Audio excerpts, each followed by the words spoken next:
All right, you want to know who I've got winning this battle? Come on, y'all know I am choosing Godzilla. He's a big lizard creature. Don't He's listen got to the a word arms, he's saying. got the You know strength, Kong he's is gonna got take the this breath, battle. Yeah, And sure, it's not Godzilla's gonna got the take size. much, Come on now, but y'all it's forgot about my boy Doge, or as some people like to call him, Doggo. He's the cutest little thing, but when he gets that baseball bat out...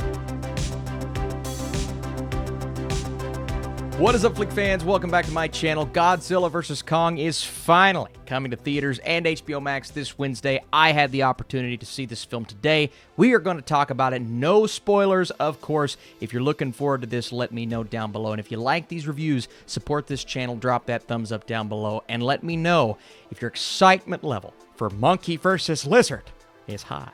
And here we go. The epic next chapter in the cinematic Monsterverse pits two of the greatest icons in motion picture history against one another, the fearsome Godzilla and the mighty Kong. With humanity caught in the balance, like I said, no spoilers. We're going to talk what makes this movie, in my opinion, at least one of the better films in the monster universe. As a whole, I've been a bit up and down on, right? We love our grand scale action. We love seeing Godzilla take on the rest of the Titans. I thought the opportunity in Godzilla King of the Monsters was immense. Unfortunately, they didn't fully execute, even though the battles were awesome. And frankly, it's kind of the same case with the other movies. Now, I've definitely responded to certain ones a bit more. If you guys would like a ranking, let me know. But I was looking forward to this because the trailer showed me something that maybe I haven't seen just yet, and that is the opportunity to just kind of let loose, not worry as much, being this drop-dead serious epic where we're focusing on the emotion of the human characters alongside the monsters.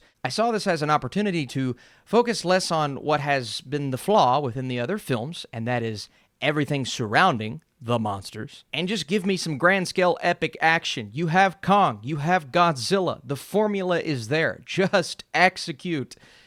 And thankfully, this movie does a great job with giving us everything that we've signed up for, everything that you're walking into that theater for this weekend, or logging into HBO Max for, watching Kong face Godzilla multiple times throughout the film. Not a spoiler.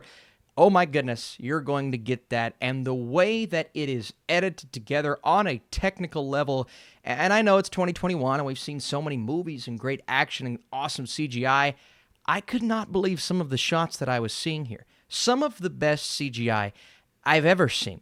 But it isn't displayed in a way that, semi-highlights our characters and the lighting is a little bit dim, so you kind of have to squint to see what's going on. No, the color, the way it is integrated into the scenes here, and the setting for each action scene, most of them taking place in the daytime, allowing us to see everything going on.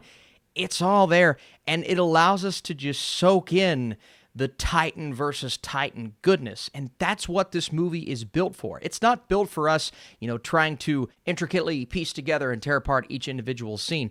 That's not what we're here for. And obviously that's not the case because we spend a lot less time with some of these human characters. Now, we still spend some of our time there, absolutely. But it actually wasn't as bad as I believe a lot of people anticipate going in. Brian Tyree Henry was the standout for me because he is the host of this podcast that is essentially a play on the idea of being a conspiracy theorist about everything going on within this Monsterverse. And as he gets caught up in this situation, he starts to discover that maybe everything I'm saying isn't as crazy as y'all think it is. Now, he teams up with Millie Bobby Brown and Julian Dennison, and they go on their own separate adventure that is more focused on the Godzilla side of things, whereas the Kong side of things that I believe gets far more exploration in this film. I would actually argue that Kong is almost the main entity, the main character, if you will, in this movie, because frankly, we spend a lot more time with Kong. And with this side of things, we have Alexander Skarsgård, Rebecca Hall, and newcomer Kayla Hoddle, who is kind of the heart and soul of the movie because she can actually communicate with the beast, which is something we saw in the trailers. So that leads us to kind of understand Kong's perspective a bit more. It throws us a bit more into the heart and emotion of that story. We have had multiple films for Godzilla to kind of build up and care about him, but something is going on with Godzilla's side of things that leads them to this giant clash well, multiple giant clashes throughout the film. I will also add that maybe because we do get a lot of time with Kong, we don't get as much with Godzilla, and I did want maybe a bit more of the reason as to why. I won't go into detail in this review, but that was something that could have helped the film a bit. And again, I come back to the technical side of things, the filmmaking. Adam Wingard, understanding, yes, we're going to get some cheesy moments from the human characters, and I will admit the majority of them were mediocre when it comes to storytelling and development, and, they're just kind of there to push the plot forward. But I think Wingard understands this maybe a bit better than some of the other directors in the universe, as opposed to trying to give us that emotional connection, that resonance that doesn't end up working at the end of the day in the grand scheme of things. And if we would have gotten some well-fleshed-out characters in some of these other movies, I wouldn't mind as much. It's just the writing hasn't necessarily been up to par.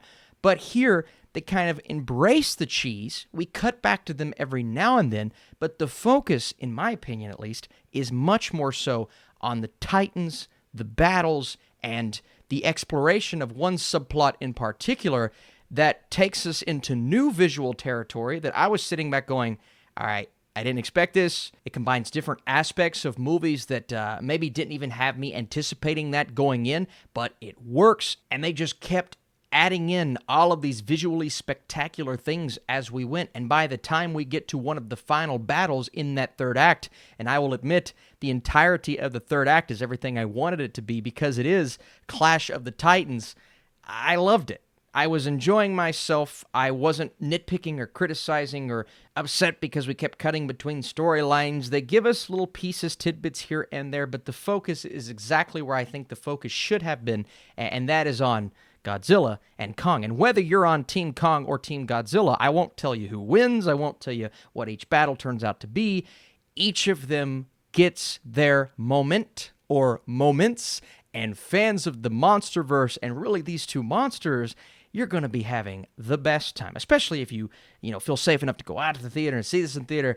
Oh, man, I just, on IMAX or Cinemark XD or Dolby Digital, my goodness. A couple of actors in there, didn't quite nail it. A couple of subplots, small, minor subplots with some of these side characters that I was just like, all right, we're just kind of trudging through here. But thankfully, the runtime is under 2 hours. The majority of the time, we are with our characters that we want to be with, and the CGI is epic, top-notch. And before I give you my score for this film, be sure to follow me on Twitter at @TheBurkenator. I'm tweeting out my reactions when I see these films a bit early. And if you enjoy this video, once again, subscribe to this channel, reviews every single day, and drop that thumbs up down below. Godzilla vs. Kong delivers on the promise of being a visual spectacle, and it truly is a fight for the ages. Again, the human characters, mostly mediocre, but the movie puts our two titans at the forefront.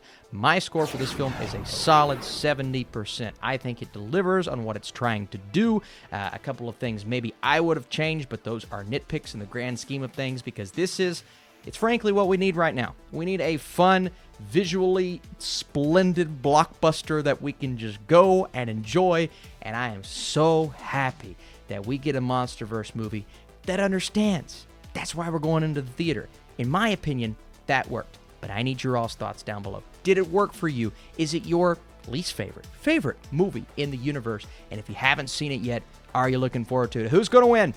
Who's going to win? Because at one point, we may get a winner. All right, guys, you're the best. Appreciate it. Come back for more. We're going to be talking full spoilers on Film Strippers. You see the channel right there. Go check it out. 3C Films and myself. We're going to be diving into the movie. Do not miss it.